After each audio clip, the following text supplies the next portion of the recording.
ಅಪಘಾತ ವಲಯವೆಂದೇ ಕುಖ್ಯಾತಿ ಪಡೆದಿರುವ ಮುಲ್ಕಿ ಹೆದ್ದಾರಿ ಬಸ್ ನಿಲ್ದಾಣದ ಜಂಕ್ಷನ್ ಬಳಿ ಲಾರಿ ಚಾಲಕನ ಸಮಯ ಪ್ರಜ್ಞೆಯಿಂದ ಅಪಘಾತ ತಪ್ಪಿ ಹೋಗಿದೆ. ಉಡುಪಿ ಕಡೆಯಿಂದ ಮಂಗಳೂರು ಕಡೆಗೆ ಹೋಗುತ್ತಿದ್ದ ಲಾರಿ ಚಾಲಕ ಮುಲ್ಕಿ ಜಂಕ್ಷನ್ ಹೆದ್ದಾರಿ ಪ್ರವೇಶಿಸುತ್ತಿದ್ದಂತೆ ಏಕಾಏಕಿ ಹೆದ್ದಾರಿ ಕ್ರಾಸ್ ಮಾಡುತ್ತಿದ್ದ ಆಟೋ ಜತೆಗಿನ ಅಪಘಾತವನ್ನ ಸಮಯ ಪ್ರಜ್ಞೆಯಿಂದ ತಪ್ಪಿಸಿದ್ದಾನೆ.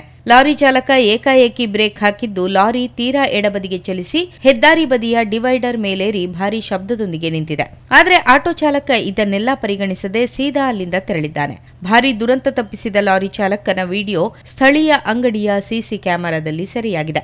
ಕಳೆದ ವರ್ಷ ಇದೇ ರೀತಿ ಅಪಘಾತ ತಪ್ಪಿಸಲು ಯತ್ನಿಸಿ ಲಾರಿ ಡಿವೈಡರ್ ಮೇಲೇರಿ ಬಳಿಕ ಸರ್ವಿಸ್ ರಸ್ತೆಯಲ್ಲಿ ಚಲಿಸಿ ಪ್ರಾಣಹಾನಿ ಸಂಭವಿಸಿತ್ತು. ರಾಷ್ಟ್ರೀಯ ಹೆದ್ದಾರಿ ಚತುಷ್ಪಥಗೊಂಡ ಬಳಿಕ ಹೆದ್ದಾರಿಯ ವೈಜ್ಞಾನಿಕ ಕಾಮಗಾರಿಯಿಂದ ಮುಲ್ಕಿ ಬಸ್ ನಿಲ್ದಾಣ, ಬಪ್ಪನಾಡು, ವಿಜಯ ಸನ್ನಿಧಿ ಅನೇಕ ಅಪಘಾತಗಳು ಸಂಭವಿಸುತ್ತಿದ್ದು, ಹೆದ್ದಾರಿ ಇಲಾಖೆಗೆ ಮನವಿ ಸಲ್ಲಿಸಿದ್ರೂ ಯಾವುದೇ ಕ್ರಮ ಕೈಗೊಂಡಿಲ್ಲ ಎಂದು ಸ್ಥಳೀಯರು ಆಕ್ರೋಶ ವ್ಯಕ್ತಪಡಿಸಿದ್ದಾರೆ.